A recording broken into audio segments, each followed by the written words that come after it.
Bai'ah Aqabah yang kedua berlaku pada tahun ke-12 ni. 70 lelaki, 2 wanita datang berbai'ah, beraku janji dengan Nabi sallallahu alaihi wasallam. 2 wanita ini salah seorangnya ialah Nasibah Al-Maziniyah, tokoh yang kita nak bincang hari ni. Maknanya dia ni adalah generasi awal orang Ansar yang memeluk Islam. Dia memeluk Islam tu tak pernah jumpa lagi Nabi. Tetapi hasil dakwah Mus'ab bin Umair, As'ad bin Zurarah dan orang-orang awal memeluk Islam di Madinah, Nasibah Al-Maziniyah dia memeluk Islam, dia bersama suaminya Zaid bin Asim. Assalamualaikum warahmatullahi taala wabarakatuh. Alhamdulillahi rabbil alamin. Wassalatu wassalamu ala rasulihil amin wa ala alihi wa sahbihi ajma'in. Rabbi shrah li sadri wa yassir li amri wa hlul 'uqdatam min lisani yafqahu qawli. Amma ba'd. Untuk sedikit kuliah pada pagi ini, kita kalau disebut tokoh wanita pada zaman Nabi Muhammad sallallahu alaihi wasallam, tokoh wanita yang hebat pergi berperang di medan perang, siapa dia?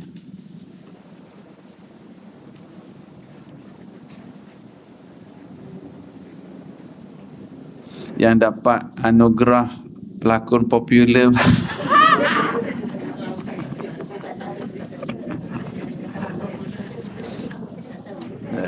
tak tahu juga. Yang berlakon dengan Tan Sri P. Ramlee tu nama apa isteri dia tu? Cik buat tak tahu.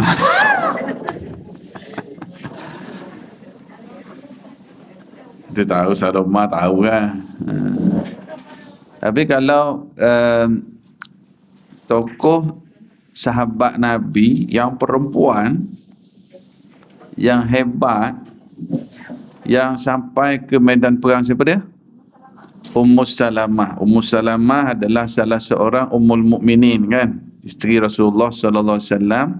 Ummu Salamah dia pergi hijrah ke Habsyah dengan suaminya Abu Salamah, hijrah ke Madinah, suami dia meninggal, dikahwin Rasulullah jadi ummul mukminin.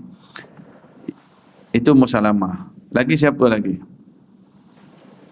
Tapi ni yang pergi ke medan perang. From W nak kena ada clue kan. Aisyah. Kalau Sumayyah ni hebat, namanya mewangi sampai ke akhir zaman. Sumayyah tak pernah pergi berperang pun. Sumayyah sempat pergi berperang tak? Sumayyah hijrah ke Madinah pun tak sempat. Sumayyah masa peristiwa Isra' Mi'raj dia dah mati syahid dah. Sumayyah hebat dia bekas hamba, dia keluarga miskin tapi namanya disebut sampai ke akhir zaman, sampai ke kiamat, dan dia wanita pertama yang gugur syahid, tapi bukan gugur syahid di medan perang. Antaranya Khawlah bintul Azwar. Itu antara nama yang di medan perang lah, Khawlah. Tapi yang kita nak bincang pagi ni bukan Khawlah. Saya nak bincang sikit tentang seorang tokoh wanita yang hebat. Khawlah betul. Khawlah ni dia mulatham. Khawlah ni dia terkenal pergi medan perang, dia pakai dibalut nampak mata je. Itu Khawlah. Isteri saya pun masa zaman bujang dia minat kat Khawlah. Email dia pakai nama Khawlah bintul Azwar zaman-zaman bertunang dulu. Last sekali bila dapat anak sulung perempuan, saya serah kat dia lah, bagilah nama anak. Dia bagi nama Khawlah. Tingkatan 3 dah sekolah kat Sambes ni sekarang. Ya, Safiyah pun seorang yang hebat masa perang Ahzab yang potong leher Yahudi tu. Itu Safiyah, makcik Rasulullah. Dia bertahan jaga perempuan, jaga anak-anak di Madinah. Dia bertahan. Tapi yang kita nak bincang ni lagi power, lagi hebat. Arwah. Tak. Ustaz apa ni main teka-teka pagi-pagi ni? Hindun tu yang belah dada Hamzah. Tapi Hindun akhirnya Hindun tu isteri Abu Sufyan. Yang masa perang Uhud kan dia belah dada Hamzah tu. Itu Hindun. Yang akhirnya dia pun memeluk Islam masa pembukaan kota Mekah. Itu Hindun. Yang ni siapa ni? Ustaz cakap je lah, cuma teka-teka. This is warm up, energizer. Juwairiyah. Itu pun seorang sahabiyah. Apa sebut? Ummu Umarah. Kita nak bincang pagi ni tentang Ummu Umarah. Nama dia Nasibah Al-Maziniyah. Kadang-kadang orang sebut Nusaibah, tapi yang tepatnya ialah Nasibah Al-Maziniyah Ummu Umarah. Dia ni sampai peringkat dia pergi berperang, tangan dia putus sebelah. Tangan dia putus ni bila? Masa perang dengan yang mengaku jadi Nabi dulu. Nama apa? Musailamah Al-Kadzab. Dalam perang tu Ummu Umarah ni pergi berperang, apa putus lengan. Nanti kita akan cerita sikit. Allahu Akbar. Are you ready? Shall we start? Sebab tunggu ada yang sedang parking kereta tu, saya hidup main tu sikit ni. Tak apalah, kita mulakan. Bismillahirrahmanirrahim.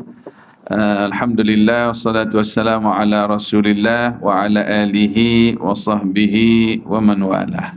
InsyaAllah pagi ni kita bincang tentang seorang tokoh muslimah. Muslimin pun boleh dengar juga. Seorang tokoh muslimah, nama dia Nasibah Al-Maziniyah. Nasibah Al-Maziniyah Al-Ansariyah. Bila sebut Al-Ansariyah, automatically kita faham dia ni orang mana? Orang Mekah ke Madinah? Madinah. Automatically bila sebut Ansar, maknanya Madinah. Tak nampak jelas. Maknanya maksudnya orang Ansar, orang Madinah, orang Ansar. Okey.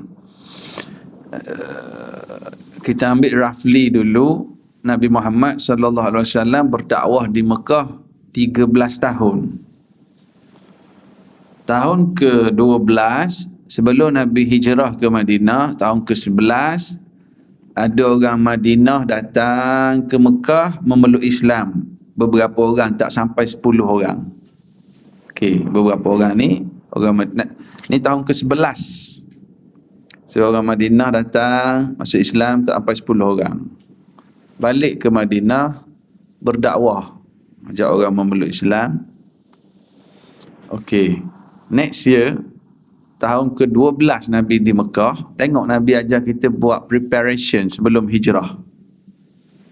Set up dulu orang di sana. Okey, tahun ke-12 datang 70 orang lelaki, 2 perempuan yang dah masuk Islam di Madinah sana. Maknanya apa? Dia orang yang tak sampai 10 orang within 1 year. Dalam masa setahun mereka sangat-sangat aktif dakwah, ajak orang masuk Islam. Sehingga tahun ke-12 next year datang 70 orang lelaki, 2 perempuan yang datang ke Mekah nak bai'ah dengan Nabi sekali lagi. Bai'ah ni MOU. Aku janji. Tengok dalam masa setahun je bertambah. Kita berapa tahun dah datang kuliah kat Masjid Al-Falah ni, main peranan tak ajak orang lain? Kalau 2 jadi 70, 2 pula dah. Kalau tak sampai 10 jadi 70 lebih, maknanya seorang bawa 7 roughly. Seorang bawa 7. Kalau kuliah kita kat masjid ni lepas tahun, seorang bawa 7 orang, boleh? Boleh? Okey. Inilah sifat first generation Madinah. So, pada tahun ke-17 pada tahun ke-12 Nabi jadi Nabi di Mekah ni, sebelum hijrah lagi ni, dah datang 70 orang lelaki dari Madinah yang dah masuk Islam, dan 2 orang wanita yang dah masuk Islam datang jumpa Nabi di Mina, dan dibuat satu sekali lagi yang kedua, Bai'ah Aqabah. Yang tadi yang tak sampai 10 orang, Bai'ah Aqabah yang pertama di Mina, kat tempat kita melontar tu, Aqabah tu. Bai'ah Aqabah yang kedua berlaku pada tahun ke-12 ni, 70 lelaki 2 wanita datang berbai'ah, beraku janji dengan Nabi sallallahu alaihi wasallam. 2 wanita ini salah seorangnya ialah Nasibah Al-Maziniyah, tokoh yang kita nak bincang hari ni. Maknanya dia ni adalah generasi awal orang Ansar yang memeluk Islam. Dia memeluk Islam tu tak pernah jumpa lagi Nabi. Tetapi hasil dakwah Mus'ab bin Umair, As'ad bin Zurarah dan orang-orang awal memeluk Islam di Madinah, Nasibah Al-Maziniyah dia memeluk Islam, dia bersama suaminya Zaid bin Asim memeluk Islam, dan juga 2 anaknya Abdullah bin Zaid dan Habib bin Zaid. 4 beranak ni datang dari Madinah, 4 beranak, maknanya suami dia Zaid bin Asim, 4 ke 5? Nasibah, suami dia Zaid bin Asim, anaknya Abdullah dan Habib. 4 beranak ni. Maknanya 3 yang lelaki ni dalam jumlah 70 orang tu lah. Maknanya the whole family meluk Islam, datang bai'ah dalam bai'ah Aqabah yang kedua di Mekah. Boleh tak ni belajar sejarah pagi ni sekali? Saya zaman sekolah dulu, antara subjek yang paling banyak saya tidur sejarah. Zaman sekolah. Bila saya ke Yaman, saya belajar di Sana'a, ibu negara Yaman, dan saya ada peluang setahun di Mekah. Bila belajar sejarah, saya segar dan sihat masa kat Yaman. Excited, inspirasi. Rupanya saya fikir balik, buat apa zaman sekolah dulu aku mengantuk? Sebab zaman sekolah dulu belajar tentang Alfonso di apa sebut dia? Pronunciation. Belajar tentang JWW Bush ke Beach, Stanford Raffles, apa Francis Peter, apa itu lah. Jadi Francis Light lah Ustaz, Penang. Jadi rupanya bila belajar sejarah orang putih, sejarah tokoh, patut pun mengantuk. Tapi bila saya ke Yaman, ke Mekah, belajar sejarah tokoh-tokoh yang dididik oleh Rasulullah sallallahu alaihi wasallam, kita jadi semangat tau. Sebab sejarah mereka sendiri, sejarah itu ada ruh. Kita jadi semangat. Tapi walau bagaimanapun, pagi ni kita baca sejarah ni sikit. Kalau ada yang tidur, tak apa, saya faham. Itulah nature belajar sejarah. Jadi ini buku best ni, Suwarun min Hayatis Sahabiyat. Buku kecil je, dia cerita tentang, adalah, tak apa. Siapa dia dah ni? Halimatus Sa'diyah, Safiyah, Fatimatus Zahra, Asma' binti Abi Bakar, Nasibah Al-Maziniyah, Ramlah binti Abi Sufyan, Al-Umaysah, Ummu Sulaim, Ummu Salamah. Tak apa. Okey. Jadi, dia adalah generasi awal yang memeluk Islam. Kita sebut Ummu Umarah. Ummu Umarah, suami dia Zaid bin Asim, anak dia Abdullah bin Zaid lah. Dan seorang lagi anak dia Habib bin Zaid lah. Suami dia Zaid. Isteri dia Nasibah ataupun Ummu Umarah, nama glamour dia. Jadi sangatlah happy mereka apabila dapat jumpa Nabi Muhammad sallallahu alaihi wasallam yang lelaki 70 orang berbai'ah dengan Rasulullah sallallahu alaihi wasallam, wa wada'u aydiyahum fi yadayhi wahidan ba'da akhar mubayyi'ina ala an yamna'uhu mimma yamna'una minhu nisa'ahum wa auladahum. Berbai'ah dengan Rasulullah masing-masing 70 orang lelaki, seorang. Bila selesai berbai'ah, yang perempuan 2 orang berbai'ah tapi dengan cara tidak bersalaman. Sebab Rasulullah tak salam lah yang 2 orang ni. Lalu sangat-sangat happy je lah. Bila balik ke Madinah tu excited. Macam kita lah datang kuliah kat masjid, adalah jemput penceramah yang hebat. Katakanlah contoh Ustazah Datuk Nur Hafizah Musa datang. Lalu duk tengok dah kat Facebook lah, hari ni dapat jumpa, dapat salam. Balik macam mana? Tadi dapat selfie. Cuma zaman tu tak ada selfie lagi dengan Rasulullah. Kan, tak ada selfie lagi. Jadi baik itu baru kita jumpa Ustazah. Kan? Ni dapat jumpa dengan Rasulullah sallallahu alaihi wasallam. Dia orang ni dah beriman dah kat Madinah, tak pernah jumpa, tak pernah lihat wajah Rasulullah, tapi very excited, tahu datang ni akan jumpa Rasulullah. Kan? Dan waktu malam lah dia orang bai'ah, Mus'ab bin Umair bagi tahu malam ni kita jumpa Rasulullah. Dia orang sangat happy. Balik, okey, selepas bai'ah itu Nabi masih stay di Mekah. Dia orang balik ke Madinah dan begitu aktif lagi berdakwah. Inilah jawapan kepada, kan kita belajar kan, kalau Rasulullah hijrah bila sampai ke Madinah kan ramai sambut Rasulullah. Tala'al badru alaina. Siapa yang ramai tu? Orang-orang yang dah memeluk Islam ni lah. Maknanya 72 orang ni balik berdakwah lagi pula. Itu yang ramai yang sambut tu. Maknanya Nabi nak ajar strategi. Sebelum pergi dah prepare dah dulu pendokong-pendokong. Bukannya Rasulullah beritahu tawakal je, Allah tolonglah. Tak. Rasulullah buat perancangan awal. Okey. Lalu 2 tahun Rasulullah di Madinah. Tahun ketiga Rasulullah sallallahu alaihi wasallam di Madinah.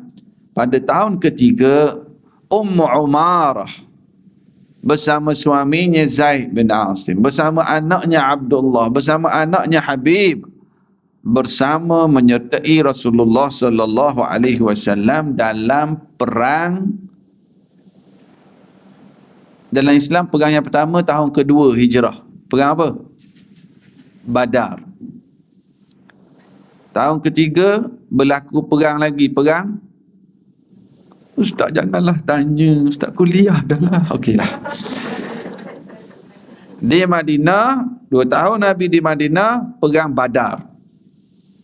Tahun ketiga perang Uhud. Perang Uhud. Okey, dalam perang Uhud ni 4 beranak ni join menyertai tentera Rasulullah sallallahu alaihi wasallam. Ustaz cerita perang je pagi ni. Biarlah semangat sikit. Okey, jadi 4 beranak ni join Rasulullah sallallahu alaihi wasallam dalam perang Uhud. Nah, kalau kita tengok Rasulullah ni dalam sejarah baginda ada kan perang Badar, Uhud, Ahzab, Tabuk, Hunain. Zaman sekarang kalau cerita bab perang, orang akan kata pengganas.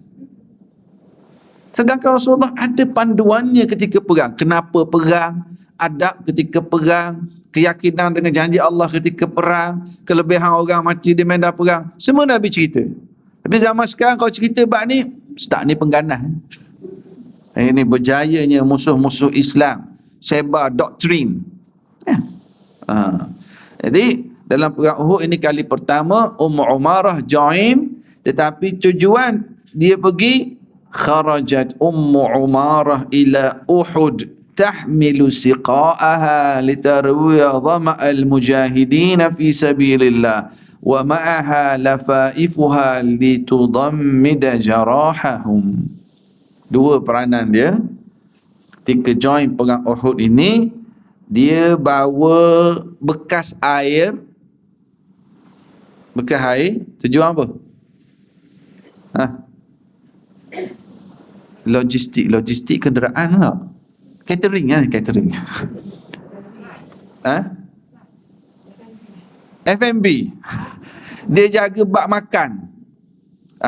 Dia bawa bekas air, tugas dia untuk menyediakan air. Kalau ada anak sungai, ambil bagi minum kepada barisan hadapan yang berjihad, yang berperang. Dia kata ini peranan aku. Dua. Yang pertama dia bawa bekas air. Yang kedua ma'aha lafaifuha, dan juga benda tu kalau kita bahasa sekarang kita panggil bandage. Dia jadi perawat. Dia bawa bandage ada. Hak putih hak kepala. Bandage ya. Bahasa kita lah, tapi dia bawa, mudah bahasanya, peralatan untuk rawat orang luka. Jadi Messi. You know Messi? Messi. Messi. Lionel Messi. Dia jadi peranan dia dua. Peranan sediakan air untuk orang yang berperang, peranan merawat luka orang-orang yang luka. Maknanya dia nak, aku pun nak juga ada saham mempertahankan agama. Aku nak juga.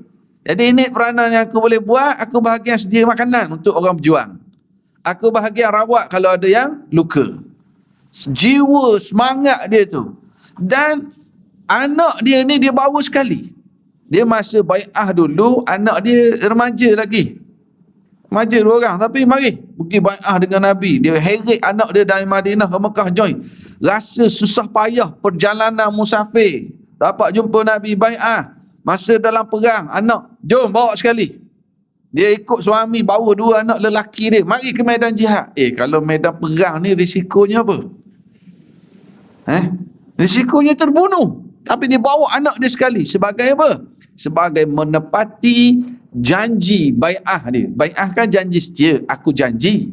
Sebab masa dia jumpa dalam bai'ah Aqabah dengan Nabi kat Mekah dulu, dia memang berjanji setia. Aku berjanji akan dengar dan patuh pada Rasulullah. Aku berjanji akan keluarkan hartaku ketika senang dan susah. Akan patuh ketika sehat dan letih, segar dan letih. Aku berjanji akan pertahankan Rasulullah sebagaimana aku pertahankan ahli keluargaku. Aku berjanji untuk amal ma'ruf nahi mungkar. Aku berjanji untuk sanggup walaupun dikeji oleh laumata laim, orang-orang yang menghina. Ini bai'ah dia. Aku janji. Rasulullah jawab apa? Bagi kamu syurga. Satu je. Satu. Ini masa perjanjian Aqabah. So, Ummu Umarah, suaminya, anak-anaknya menepati janji tersebut. Apa aku boleh buat? Aku boleh sediakan air, makanan untuk orang berjihad. Aku boleh rawat yang luka. Lalu, kita tahu kan, dalam perang Uhud, ingat tak sejarah perang Uhud? Rasulullah letak sekumpulan tentera pemanah atas bukit. Yang kita pergi ke Uhud kan, kita naik yang bukit rendah tu pemanah, dan tentera kat bawah perang. Kita tahu pusingan pertama orang Islam menang, tentera musyrikin lari sekejap, tinggal harta-harta. Harta apa yang dia tinggal? Sebenarnya strategi perang orang musyrikin Mekah zaman tu, Abu Sufyan dia suruh tentera-tentera bawa harta dan bawa isteri masing-masing dalam perang Uhud. Tujuan apa? Supaya bila kamu pergi berperang, kamu tak akan lari. Kamu bawa harta kan? Kamu bawa isteri kan? Kamu tak akan lari. Kamu akan sanggup mati untuk pertahankan harta dan isteri. Tapi pusingan pertama lari juga musyrikin. Dia tinggalkan harta. Masalahnya bila dia lari dulu, tinggalkan harta, yang atas bukit pemanah tadi nampak lari dah, menang dah. Rasulullah pesan jangan turun sehingga aku arahkan turun. Jadi ada sebahagian besar sahabat yang lupa arahan tersebut, nampak banyak dah harta, pakat turun. Tinggal seorang dua je ke atas bukit tu. Di sinilah strategi musuh. Khalid Al-Walid serang pusing dengan kuda. Masa ni Khalid Al-Walid belum masuk Islam. Dia dengan Ikrimah bin Abi Jahal, dua-dua belum masuk Islam. Masa ni serang balik ke pusing bukit, serang dari belakang. Jadi kucak-kacir tentera Islam. Kalut. Sebab itulah dalam perang Uhud ni ramai yang gugur syahid, 70 orang. Termasuklah Hamzah. Hamzah dibunuh dalam perang Uhud, syahid. Ini yang Hindun, isteri Abu Sufyan belah dada tu. Jadi bila tentera Islam kucak-kacir, yang ni nak lari sini, yang ni terbunuh anak, macam mana nak buat ni?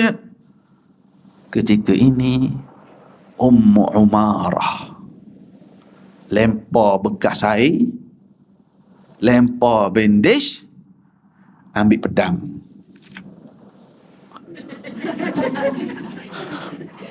Ambil pedang.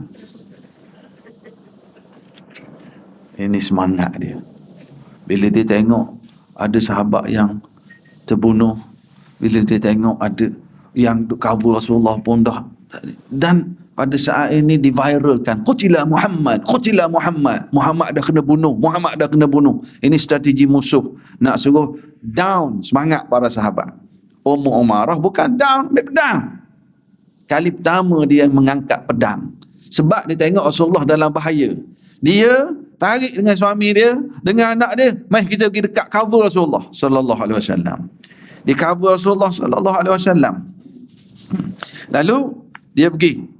Dia, suami dia, anak dia, dua orang cover Rasulullah sallallahu alaihi wasallam. Sehingga Rasulullah kata, aku tengok kiri kanan nampak Ummu Umarah bawa pedang.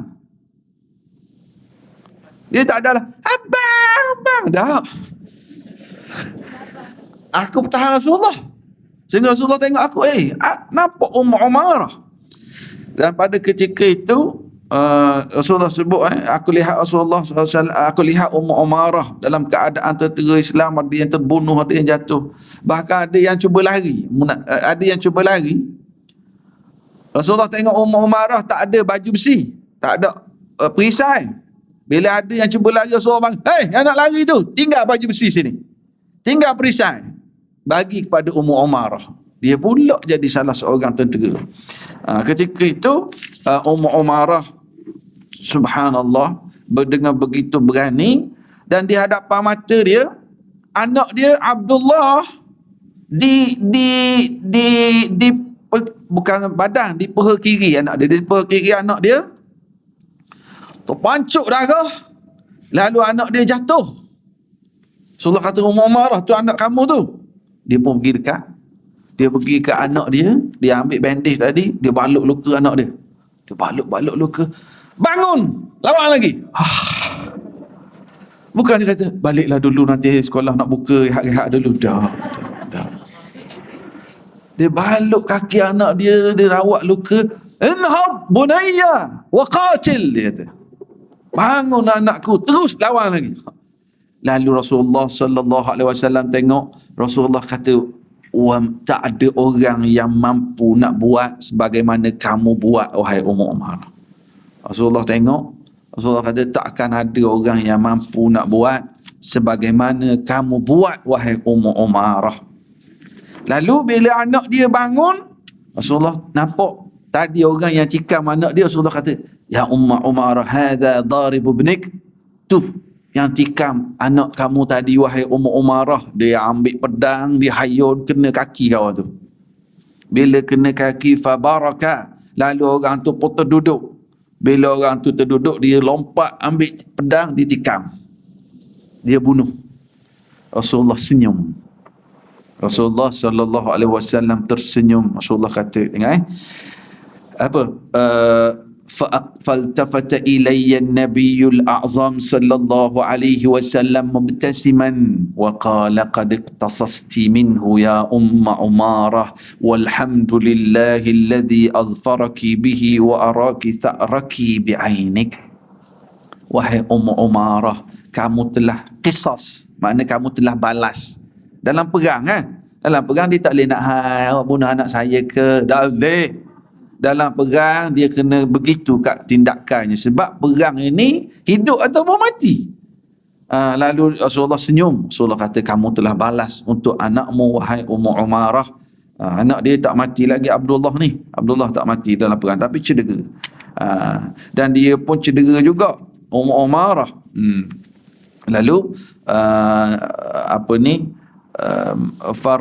anak dia terus, dan anak dia cerita pula, ketika ada seorang lelaki datang nak bunuh Rasulullah, lalu Ummu Umarah nampak, Mus'ab bin Umair pun, Mus'ab bin Umair, first ambassador yang dihantar oleh Nabi masa bai'ah dulu kan. Dua-dua orang ni pergi nak sekat orang tu. Mus'ab pergi, Ummu Umarah nampak Mus'ab pergi, orang tu dekat sangat dah. Ummu Umarah pun nampak, dia pun pergi. Mus'ab dibunuh oleh lelaki tu. Mus'ab gugur syahid dalam perang Uhud. Umarah ambil pedang. Ting, ting, ting, ting. Tapi kawan tu pakai baju besi. Dia kata celaka musuh Allah. Tak lu. dia pukul beberapa kali, kawan tu tak mati. Larilah. Tapi Mus'ab gugur. Tapi tindakan dia itu telah berjaya menyelamatkan Rasulullah sallallahu alaihi wasallam. Bahkan dia sendiri luka ketika itu, ada beberapa belas luka. Ada riwayat sebut 13 luka dia dalam ketika ini. Lalu anak dia panah musuh tadi, panah dari jauh. Rasulullah kata lemparkan kepadanya, bukan panah, dengan batu. Dia ambil anak dia yang curi, dia ambil batu lempar itu, dan berkat doa Rasulullah sallallahu alaihi wasallam memang kena dan tersungkur orang tu lah. Okey. Lalu Rasulullah tengok Ummu Umarah ni dah mula berlumuran darah, dia dah pula luka dah. Dia luka, wahanat minhu iltifatatan fara'a jurha ummi ala atiqiha, tabahu ni darah keluar. Rasulullah bagi tahu si anak Abdullah, ummak aqsib jarhaha barakallahu alaikum ahla bait. Rasulullah bagi tahu pula, mak kamu luka, pergi balut luka mak. Lalu Rasulullah puji satu keluarga ni. Rasulullah puji si ibu, si anak, tolong menolong di medan jihad. Lalu Abdullah kata, aku datang pula kat mak, aku balut luka mak. Pada ketika itu anak dia cerita pula, Ummu Umarah faltafatat ilaihi ummi wa qalat, bila Rasulullah puji tadi kan, moga Allah berkati kamu sekeluarga. Rasulullah kata, pergi balut luka mak kamu tu, moga Allah berkati kamu sekeluarga. Si anak pergi balut luka mak. Si anak cerita, mak aku paling ke arah Rasulullah. Lalu mak aku membuat satu permintaan pada saat kritikal perang, luka berlumuran darah. Ibuku berkata kepada Rasulullah, ya Rasulullah, ud'ullah lana an nurafiqaka fil jannah ya Rasulullah. Dan keadaan berlumuran darah, Ummu Umarah kata, wahai Rasulullah, tolong doa untuk kami sekeluarga supaya dapat bersamamu di dalam syurga. Dia tak kata, Rasulullah doa biar kita menang hari ni, Rasulullah doalah biar kita semua selamat. Tak. Rasulullah doalah biar Allah Ta'ala hantar malaikat. Tak. Dia tak minta benda tu. Dia minta Rasulullah dalam keadaan berlumuran darah, anak dia pun berlumuran darah, tentera masih duduk kalut lagi. Ya Rasulullah, ud'ullah an yaj'alana murafiqat an yaj'alan an nurafiqaka fil jannah. Ya Rasulullah, tolong doa supaya kami dapat bersamamu dalam syurga. Pada saat itu Rasulullah berdoa, Allahumma ja'alhum murfaqai fil jannah. Ya Allah, jadikan mereka sekeluarga temanku di dalam syurga nanti. Lalu Ummu Umarah kata, ma ubali ba'da dhalika ma asabani fid dunya. I don't care whatever happen after this. Aku tak kisah dah apa berlaku pada aku kat dunia lepas ni. Aku tak kisah. Nabi dah doa bersama dalam syurga. Bila dia dapat doa Nabi, Rasulullah tolong doa supaya kami sekeluarga bersamamu dalam syurga. Rasulullah doa, ya Allah, jadikan mereka sekeluarga bersamaku dalam syurga. Dia kata, dia dengar Nabi doa dan dia tahu doa Nabi makbul. Aku tak kisah dah apa berlaku lepas ni atas dunia. I don't care. Aku dah dapat jaminan dah dari Nabi sallallahu alaihi wasallam. Moga-moga Allah Ta'ala jadikan kita semua dapat bersama Rasulullah sallallahu alaihi wasallam di akhirat nanti. Kita, keluarga kita, suami, isteri, anak-anak, cucu kita, moga-moga Allah Ta'ala jadikan kita bersama Rasulullah sallallahu alaihi wasallam di hari akhirat nanti. Tapi Ummu Umarah buktikan.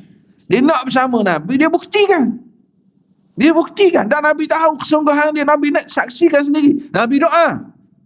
Thumma adat Ummu Umarah min Uhud bijarhiha al-arid wa hadhihi ad-da'wah allati da'aha biha Rasulullah al-Azam. Dia balik dari perang Uhud, walaupun berlumuran darah, Walaupun anak dia Abdullah cedera, tapi dia balik dengan penuh kegembiraan. Dia bawa balik apa? Dia bawa balik doa Rasulullah sallallahu alaihi wasallam. Dia kata, lepas ni apa saja berlaku dalam hidup aku tak kisah dah. Aku dapat dah sertifikat, dapat dah jaminan, dapat garanti daripada Rasulullah supaya kami akan bersama baginda dalam syurga di hari akhir. Aku tak kisah dah apa saja berlaku. Balik ke Madinah selepas perang Uhud, dan memang Rasulullah cerita balik, oh dalam perang Uhud aku tengok kiri kanan nampak Umar kadang kat sini, kadang kat sini. Dia tak kisah dah.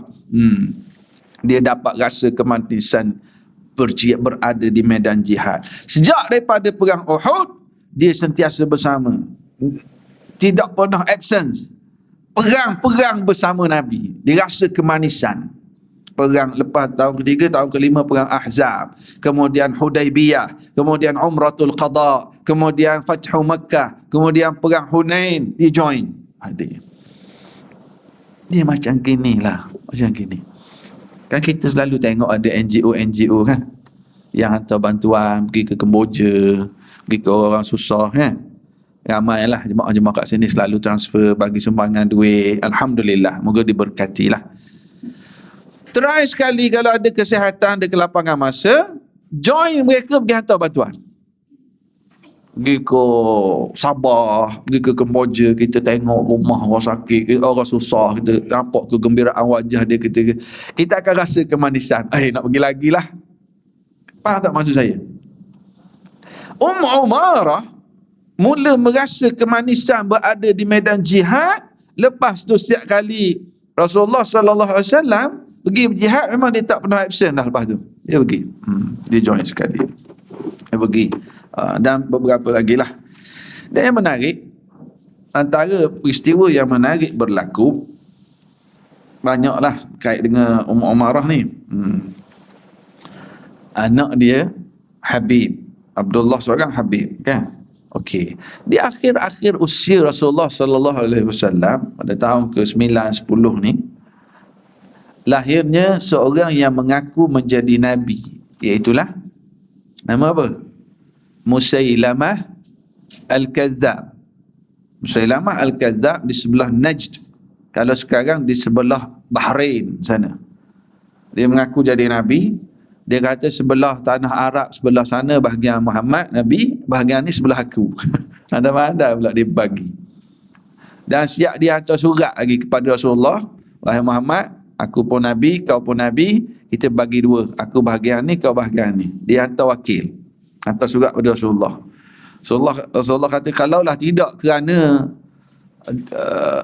satu sistem international yang disepakati, wakil sebuah negara tak akan diganggu, nescaya aku bunuh dah kamu.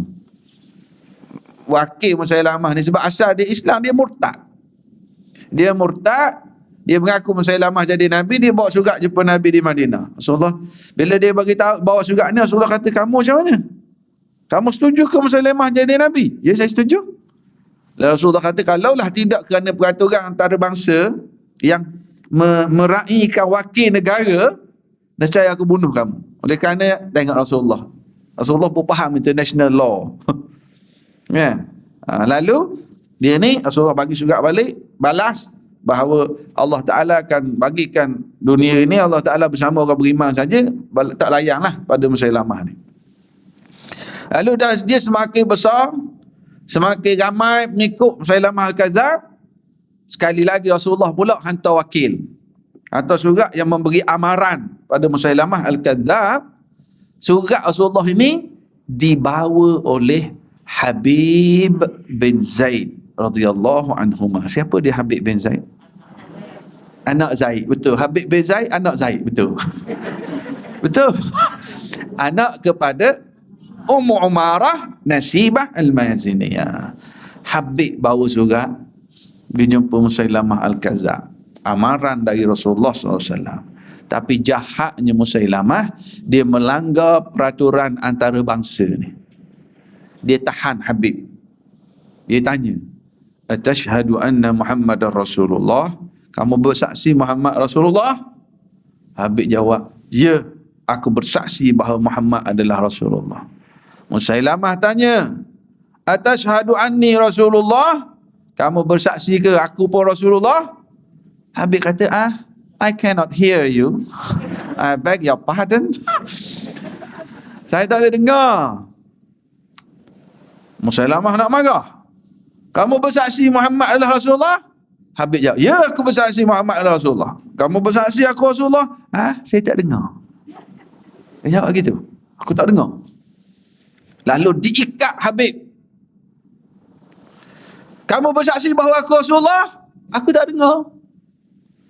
Habib dalam kitab disebut dipotong badannya anggota demi anggota. Musailamah potong sikit-sikit. Saya duk cari dalam kitab, dia potong kat mana dulu, tak jumpa cari. Tapi disebut faqata'a qat'atan. Musailamah dia potong sikit-sikit. Dia tak tikam. Dia tak pancung. Tapi dia seksa. Dia potong sikit-sikit, potong hidup-hidup. Bukan dia bagi epidural dulu. Dia tak bagi bius dulu. Dia dalam kitab sebut potong ketaatan. Dia potong sikit-sikit. Potong telinga dulu berkali, lengan. Tapi tanya, kamu saksi aku Rasulullah? Tak dengar, potong sikit. Kamu saksi aku Rasulullah? Tak dengar, potong lagi. Darah terpancur. Dan dia potong banyak kali. Potong. Sehinggalah Habib bin Zaid radhiyallahu anhuma gugur syahid. Dia syahid dulu. Terbunuh. Allahu Akbar. Kalaulah dia pancung kepala, sedih, tapi sekali je. Kalau dia tikam, okey. Tapi jahat Musailamah Al-Kadzab, dia potong sikit-sikit. Allahu Akbar. Dan apabila berita itu sampai ke Madinah, sampai ke pengetahuan Ummu Umarah bahawa anaknya telah gugur syahid, dan diceritakan bahawa Habib ini dipotong sikit-sikit, diseksa, si ibu ini apabila dia dengar, dia kata, min ajli misri hadzal mawqif a'dadtuhu wa 'inda Allah tasabtu. Aku telah lama persiapkan anakku untuk keadaan seperti inilah. Dia bukan anak aku, tidak. Tak. I prepared him for this.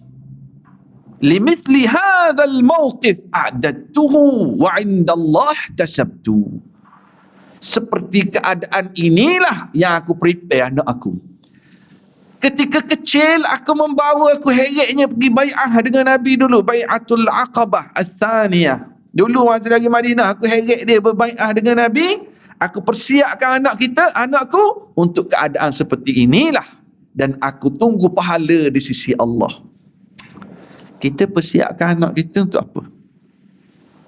Saya nak anak saya jadi pilot, Ustaz. Saya nak anak saya jadi engineer. Silakan, tak apa. Bukan salah pun. Alhamdulillah, ada ambition kita. Tetapi letaklah yang berjiwa agamanya kuat. You nak jadi pilot, tapi pilot yang ada jiwa agama. InsyaAllah kita akan take off sekejap lagi. Jangan lupa baca doa. Itu pilot. Captain buat announcement. Pernah tak naik kapal terbang dengar Captain sebut insyaAllah? Ada kan? Captain yang rimai baca doa. Ada. Kita nak macam ni lah. Kalau jadi engineer pun, engineer yang kuat jiwa agamanya. Jadi arkitek, jadi accountant, jadi businessman. Ikutlah jadi ustaz, jadi hafiz yang ada jiwa agama. Bila dia dengar anaknya telah syahid dan dipotong sekerat-sekerat, limithli hadzal mawqif a'dadtuhu. Untuk keadaan saat seperti inilah I prepared him. Aku didik, aku persiap, aku atas sekolah, aku bayar orang, hantar tuition, nak suruh dia jadi inilah. Ini ibu. Dan aku harap pahala di sisi Allah Subhanahu wa taala. Lalu disebut wala in amkananillahu min musailamatil kadzdzab la aj'alanna banatihi yatimnal khudud alaihi. Kalau Allah izinkan aku jumpa Musailamah al-Kadzdzab, aku akan jadikan anak-anak perempuannya menampar muka sendiri menangisi kematian Musailamah al-Kadzdzab. Maksudnya apa? Aku nak pergi berperang, nak cari Musailamah Al-Kadzab. Dah dia 10 tahun dah dengan Rasulullah kat Madinah ni. Maknanya anak dia ni umur berapa dah? Umur dia ni tua dah ni, tapi semangat tu. Semangat. Anak dia kan Habib Abdullah besar dah. Dia tu umur dia dah tua dah. Tapi la in amkananillahu min Musailamah la aj'alanna banatihi yaltimna al-khudud alayhi. Kalau aku jumpa Musailamah, kalau Allah izinkan aku jumpa Musailamah Al-Kadzab, aku akan jadikan anak-anak perempuannya menampak muka menangisi kematian ni. Aku akan bunuh. Aku akan bunuh dia. Allahu Akbar. Dan subhanallah, Allah Ta'ala perkenankan hajat Ummu Umarah. Tak lama selepas itu wafat Rasulullah sallallahu alaihi wasallam dan digantikan oleh Sayyidina Abu Bakar sebagai khalifah. Di antara tindakan awal Sayyidina Abu Bakar As-Siddiq ialah menyusun sekumpulan tentera untuk menghantar tentera memerangi golongan yang tak nak bayar zakat dan golongan pengikut Nabi palsu Musailamah Al-Kadzab. Sebab bila Rasulullah sallallahu alaihi wasallam wafat, ada satu golongan yang mereka ini pandai-pandai berijtihad sendiri, tak nak bayar zakat. Mereka kata, ayat Quran sebut khudh min amwalihim. Khudh ini fi'il amar untuk mufrad, arahan kepada only one person, ambillah duit zakat. So dia orang kata seorang ni maksudnya Rasulullah kena ambil duit zakat. So sekarang Rasulullah dah wafat, tak payah bayar zakat dah. Semayang kita semayang, azan masuk waktu kita azan, semayang kita semayang, zakat tak payah bayar dah. Lalu Sayyidina Abu Bakar kata, siapkan tentera, kita serang golongan ni. Sayyidina Umar kata, Abu Bakar kan biasa Sayyidina Umar yang garang, Abu Bakar lembut. Tapi Abu Bakar kata, siapkan tentera, kita golongan ini dah murtad sebab menolak satu hukum Islam. Tolak ni, baru tolak satu hukum Islam, tolak tak nak bayar zakat. Zaman sekarang ramai orang tolak banyak lagi hukum Islam. Abu Bakar kata, Sayyidina Umar kata, Abu Bakar, dia orang solat lagi tu. Sayyidina Abu Bakar jawab pada Umar, aku tidak akan bezakan orang yang tolak satu hukum Allah, sekiranya mereka tak bayar zakat bagaimana mereka bayar pada zaman Rasulullah, walaupun dengan harga iqal ba'irin yang ikat atas kepala orang Arab tu, walaupun nilai zakat senilai itu, tapi dia orang dah tak bayar sekarang, aku akan perangi mereka. Abu Bakar. Itu satu grup tentera menyerangi golongan murtad yang tak bayar zakat, dan satu grup dan juga menyerang golongan pengikut Musailamah Al-Kadzab. Kata Ummu Umarah, I'm coming. Aku akan join tentera ni. Dia join bersama anaknya Abdullah bin Zaid. Habib dah syahid dah. Dia dengan Abdullah bin Zaid dan anaknya pergi dalam perang. Dipanggil perang menentang Musailamah Al-Kadzab ini, dipanggil perang Al-Yamamah. Nama perang tu Ma'rakatul Yamamah. Siang pula dari tadi tak dapat nak ambil nota kan. Nama perang Yamamah ni boleh lah ambil nota sebab laju sikit. Jarah ni kita tak boleh nak satu-satu, kalau tidak hilang semangat.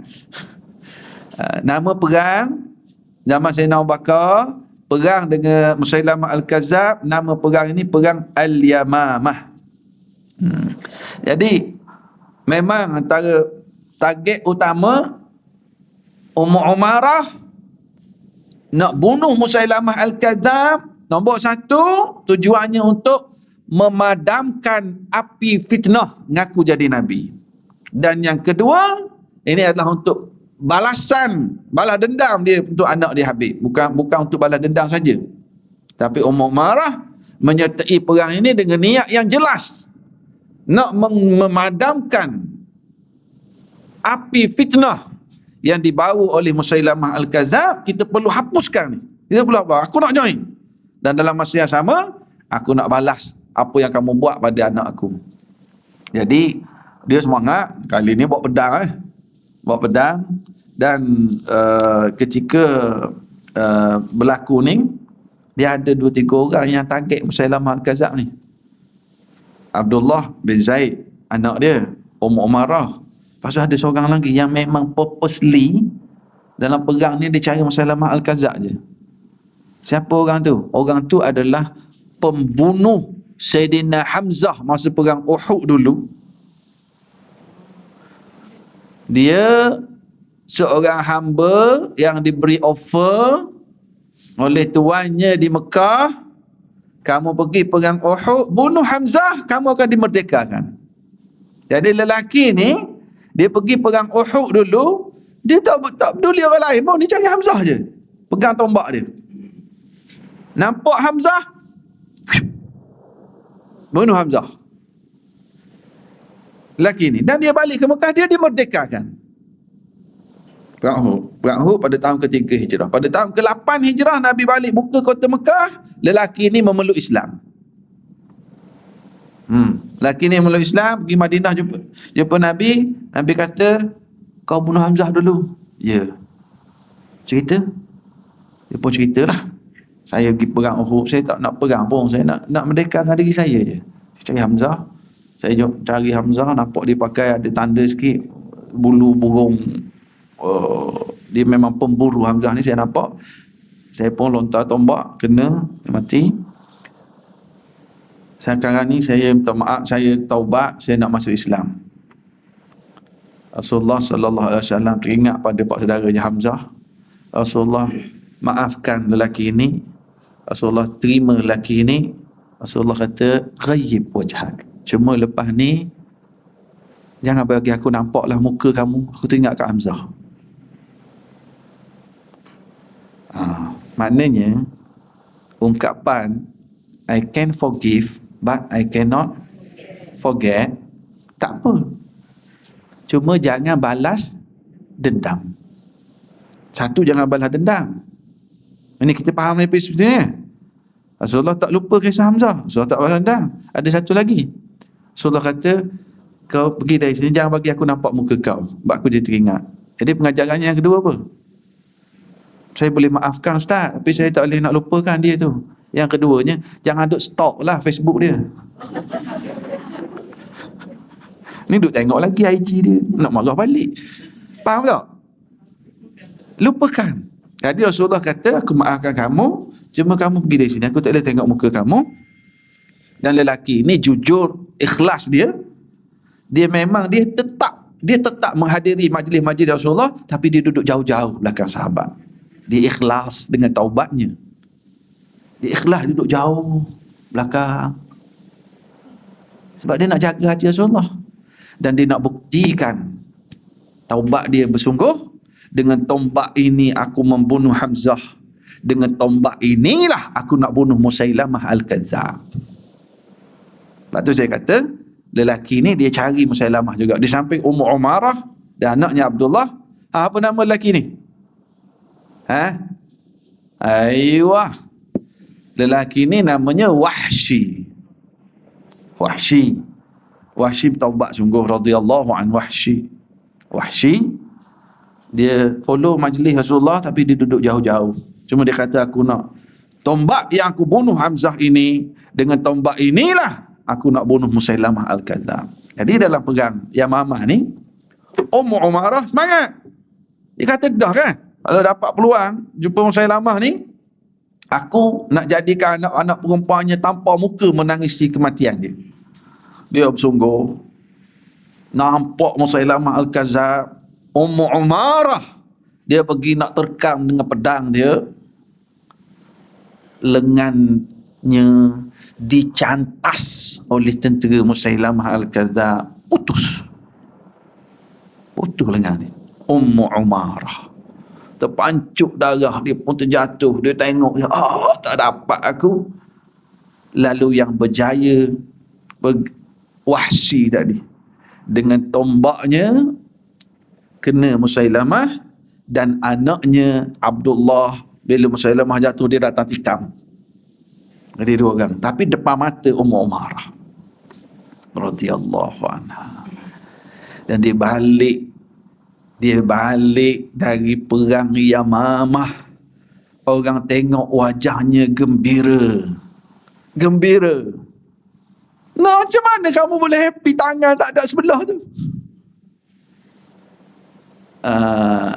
Tanganku ini sebagaimana aku simpan awal Habib, apa benda ni, dia dah invest, dia dah invest anak, sekarang aku invest tanganku juga di sisi Allah. I don't care whatever happen. Aku telah dapat doa Rasulullah masa perang Uhud dulu. Aku tak kisah apa berlaku kat dunia ni, sebab aku dapat dah doa Rasulullah masa perang Uhud dulu. Doa Rasulullah supaya aku dan keluargaku dapat bersama baginda dalam syurga. Aku tak kisah, tak ada tangan sebelah pun. Small matter. Radhiyallahu an Nasibah Al-Maziniyah Ummu Umarah. Masya Allah. Tapi dia balik daripada peristiwa tersebut dengan penuh gembira. Sebab tu bila ada orang tanya, macam mana tangan? Oh, tangan tak ada sebelah. Aku tak kisah. Sebab dia punya, apa kita nak panggil, insurans dia ada dah. Maknanya jaminan dia ada dah. Aku tak ada tangan sebelah pun tak kisah. Syurga dah. Radhiyallahu an Ummi Umarah wa ardaha. Dan memang nama Ummu Umarah ini di kalangan sahabat, memang dia adalah tokoh inspirasi wanita muslimah yang berjuang. Dan akhirnya dia pun gugur syahid dalam peperangan zaman Sayyidina Umar Al-Khattab, perang Al-Hurrah, ada berlaku. Tapi dia seorang ibu yang hebat yang mendidik anaknya. Macam kita faham kan, bila dapat berita anaknya Habib dah dipotong-potong oleh Musailamah Al-Kazzab, bila tu dah gugur syahid, dia tak menangis, dia tak meratap, tapi dia kata limisli hadzal mauqif a'dadtuhu. Selama ni aku duk prepare dia adalah untuk saat-saat sebeginilah. Sebab apa saya pilih tajuk ni pagi ni? Supaya kita sekali-sekala, selain daripada kita duk baca hadis, kita baca Al-Quran, kita juga ulang kaji dan kita ambil tahu tentang sejarah tokoh-tokoh yang hebat ini. Sebab tanda kita sayang dan kasih pada Rasulullah sallallahu alaihi wasallam ialah kita mengasihi juga orang yang dikasihi oleh baginda. Dan ini contoh-contoh generasi yang dididik oleh Rasulullah sallallahu alaihi wasallam. Dan satu perkara lagi, kita dalam masyarakat kita ni, masyarakat Melayu khususnya, kita agak kurang sikit perbincangan tentang sejarah. Saya nak showkan di sini, kalau boleh di rumah kita ada Al-Quran, ada terjemahan. Dalam kitab hadis, kalau boleh at least ada kitab Riyadhus Salihin di rumah kita. Tebal sangat Riyadhus Salihin, paling kurang ada kitab hadis 40 kat rumah kita. Okey. Dalam selain pada kitab Quran, tafsir, hadis, biarlah ada juga kitab sirah, kitab sejarah Nabi sallallahu alaihi wasallam. Dan saya syurkan sangat kalau kita boleh ada di rumah kita satu kitab sejarah, nama dia Ar-Rahiqul Makhtum. Ni dalam bahasa Arab. Dalam bahasa Inggerisnya The Seal Nectar. The Seal, S-E-A-L-E-D N-E-C-T-A-R. The Sealed Nectar, yang dikarang oleh Syekh Safiyur Rahman Mubarak Furi.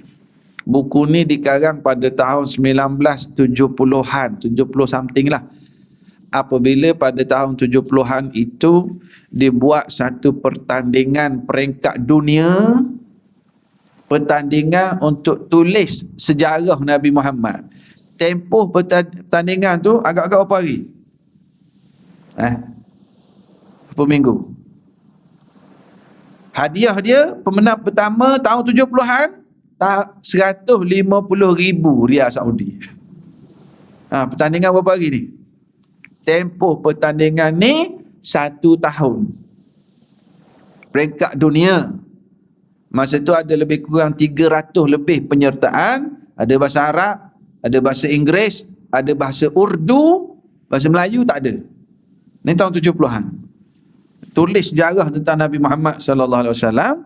Pemenangnya kitab tu, Ar-Rahiqul Makhtum, yang dikarang oleh seorang ulama dari negara India, dan penyertaan pun hantar dalam bahasa Urdu. Ar-Rahiqul Makhtum, dalam bahasa Inggeris The Sealed Nectar, dan buku ini telah diterjemahkan bahasa Melayu pun ada. Yadim pun ada terbitan. Yadim kan? Yadim pun ada terbitan. Dia terbitkan buku ni ada bahasa Melayu, Indon, ada beberapa penerbitan. Ini sejarah tentang Nabi Muhammad. Rahiqul Makhtum, sejarah tentang Nabi Muhammad sallallahu alaihi wasallam. Tentang Ummu Umarah ni kitab lain lah. Ini buku-buku lain yang berkait dengan sahabat secara spesifik. Kalau Rahiqul Makhtum ni sejarah Rasulullah sebelum jadi Nabi, tahun pertama jadi Nabi, tahun ketiga, tahun keempat, tahun kelima, Isra' Mi'raj, hijrah, Bai'ah Aqabah, hijrah, Badar, Uhud, Ahzab, Hudaybiyah, Umrah Qadha, Fathu Makkah, Tabuk. Ia bayar. Sehingga dalam buku, bagus apa kalau boleh cari, biar ada buku ni lah, Ar-Rahiqul Makhtum. Sebab dengan kita mendalami tentang sejarah Nabi sallallahu alaihi wasallam, dia Rasulullah ni confirm. Apa benda dia panggil, tak kenal maka tak cinta. Kalau dah kenal, confirm akan bertambah cinta kalau Rasulullah. Kalau kita, tak semestinya. Kan? Istilah tak kenal maka tak cinta, dah kenal either or lagi. Baru saya kenal dia. Nampak kat kuliah, datang kelas macam bagus je, tak pernah tidur. Tapi saya pergi umrah dengan dia baru ni 2 minggu, baru saya kenal perangai. Kita sejuk pun dia nak buka aircon. Pentingkan diri sendiri. Manusia biasa either or. Bila kita bertambah kenal, ada lagi kenal lagi sayang, ada lagi kenal menyampah. Itu manusia biasa. Tetapi Nabi Muhammad sallallahu alaihi wasallam, para sahabat ini confirm. Bertambah kita baca tentang mereka, bertambah kita kenal, confirm kita akan bertambah sayang. Dan inilah tanda kita sayang pada Rasulullah, kita menyayangi juga insan-insan yang disayangi oleh baginda. Itulah para sahabat. Kita tahu, kita kena cerita kat cucu kita, kat anak-anak kita, tokoh-tokoh yang hebat ini, dia jadi sumber inspirasi. Kan? Saya rasa sekadar itulah pagi ni. Wallahu alam. Assalamualaikum warahmatullahi wabarakatuh.